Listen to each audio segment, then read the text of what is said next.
This week on Why Tell Me Why, we're trying to find out why people in different geographic locations have different accents. So I'm here with an expert to find out the answer.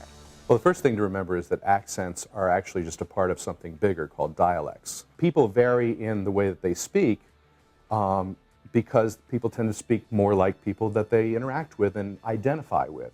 Historically in the U.S., the accents are mainly derived from waves of immigration. So the earliest settlers came from different regions of England with very different accents themselves, very different dialects themselves.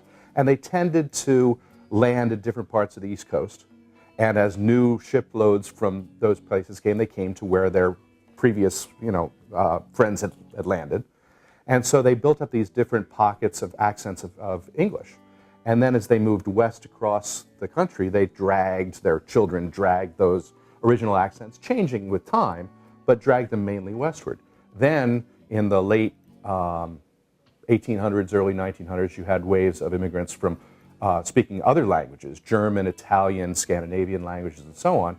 And they came and they added their sort of foreign accent to the English that they learned. And so you have in Minnesota and the northern Midwest and so on, you have sort of a Germanic, Scandinavian flavor. You have Italian pockets, for example, in New York and so on. Africans coming over as slaves added their own accent and trailed it across the country as they migrated. And more recently, you have Spanish-speaking immigrants who are adding their own accent to different regions. So it's really coming from the immigrants, largely. So over time, what happens is it gets mixed together with other accents. There are various things that happen to it. But originally, the different flavors of the immigrants' languages were the ones that set the whole ball spinning.